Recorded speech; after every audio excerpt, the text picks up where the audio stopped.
आप लोगों को गुना सिखाया था और उसी गुना पर आधारित मैंने आज एक प्रश्न दिया है, तो आप लोगों में से इसे कौन हल करेगा? गुरुजी, मैं बना लूंगा।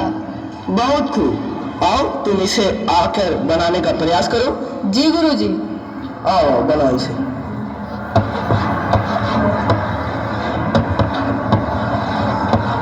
गुरुजी, इसने तो गलत बनाया है, क्या मैं प्रयास करूं?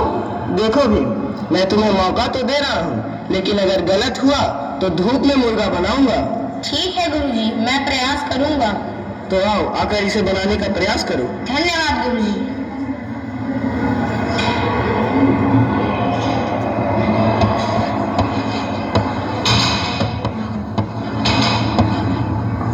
गुरुजी, क्या मैंने सही बनाया है? हाँ, जाओ जाकर अपने सीट पर बैठो और इस चौक को अपने पास ही रखना, इधर मत रखना। और आप बच्चों सुनो, इस चौक को कोई इस्तेमाल नहीं करेगा। अब बोर्ड पर लिखे इस दूसरे सवाल को कौन हल करेगा? गुरुजी, मैं। हाँ, आओ आकर इसे ध्यान से हल करो। गुरुजी, चौक। गुरुजी, इस बोर्ड का इस्तेमाल मैं नहीं करूंगा क्योंकि ये बोर्ड अछूत हो गया। क्यों भाइयों?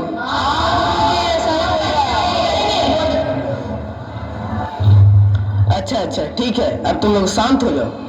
बालचंद, जरा इधर आना। जी गुरुजी। जरा इस बोर्ड को अच्छे से धो देना, क्योंकि इसको अभी अभी भीम ने छुआ है।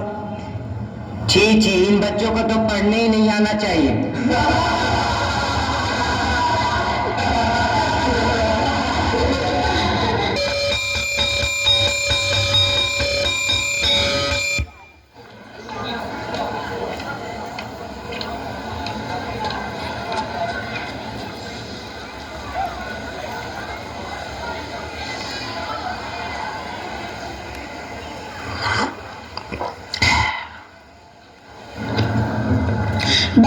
बालचंद भैया, मुझे पानी दीजिए, मुझे बहुत प्यास लगी है और मुझे बहुत तीखा लगा। जल्दी दीजिए, पानी दीजिए मुझे।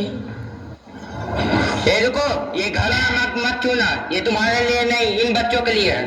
पर क्यों? अरे तुम जाओ, बाहर से पी कर आओ। अरे भीम, क्या हो गया? गुरुजी देखिए ना, मुझे बहुत कस की प्यास लगी है और बालचंद भैया मुझे पानी नहीं पिला रहे हैं। अच्छा रुको, चलो मैं तुम्हें पिलाता हूँ।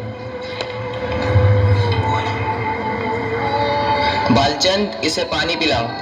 लेकिन गुरुजी, ये अगर पानी पी लेगा तो फिर बाकी बच्चे क्या पिएंगे? मैंने कहा ना, इसे पानी पिलाओ। ठीक है गुरुजी, बैठो, तुम उधर जाकर बैठो।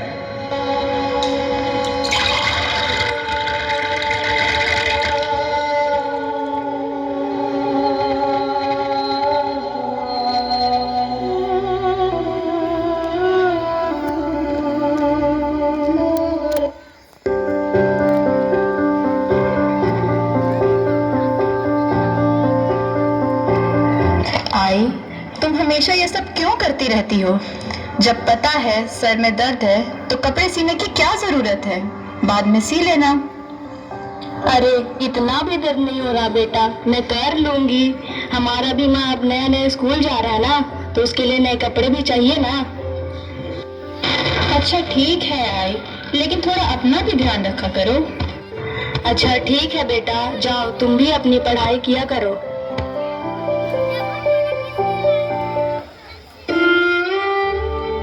क्या हुआ भीमा, तुम रो क्यों रहे हो? आई, मैं कल से स्कूल नहीं जाऊंगा। मेरे साथ वहाँ सब बहुत भेदभाव करते हैं। पता है माँ, मुझे वहाँ लोग घड़ा भी नहीं छूने देते हैं, पानी भी नहीं पीने देते हैं और मुझे चौक भी नहीं छूने देते हैं। ऐसे में मैं वहाँ कैसे पढ़ाई करूँगा? माँ, तुम्हें पता है कि बालचंद भैया भी कह रहे थे कि इस तरह के बच्चों को तो स्कूल ही में नहीं आने देना चाहिए।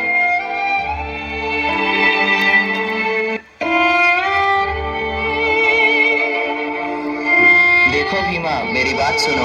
हम सब तुम पर नाज करते हैं, हमारा पूरा समाज कल तुम पर नाज करेगा, इसलिए हिम्मत मत हारो। देखो भीमा, अगर तुम पढ़ लिख जाओगे तो हमारा समाज आगे बढ़ेगा।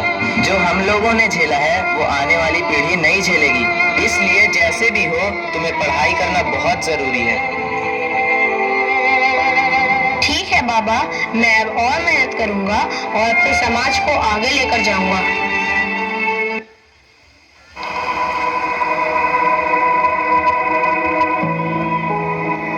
ये वही भीमराव हैं जिन्होंने बाल्यकाल के संघर्षों में भेदभाव, असमानता और छुआछूत से उत्पन्न ग्लानि का घूंट पीकर आगे बढ़ते रहे। इन्होंने प्रारंभिक शिक्षा मुंबई के एलिफिंस्टन स्कूल, बॉम्बे विश्वविद्यालय से अर्थशास्त्र एवं राजनीति विज्ञान में स्नातक की उपाधि पाई। स्नातकोत्तर की उपाधि के लिए वे कोलंबिया विश्वविद्यालय गए और अर्थशास्त्र, समाजशास्त्र, इतिहास तथा मानव शास्त्र में उपाधि हासिल की। उसके बाद वे लंदन स्कूल ऑफ इकोनॉमिक्स में पढ़ाई करते हुए 1923 ईस्वी में रुपए की समस्या पर शोध प्रबंध प्रस्तुत किया। इन्होंने अर्थशास्त्र जैसे कठिन विषय में बीएससी की उपाधि हासिल करने वाले दुनिया के प्रथम व्यक्ति बने। इन्हें 9 भाषाओं का ज्ञान था और 32 के करीब उपाधियां। ये अर्थशास्त्र में पीएचडी करने वाले दक्षिण एशिया के पहले व्यक्ति थे। इन्होंने ग्रेज लंदन से कानून की पढ़ाई भी की और बैरिस्टर बने।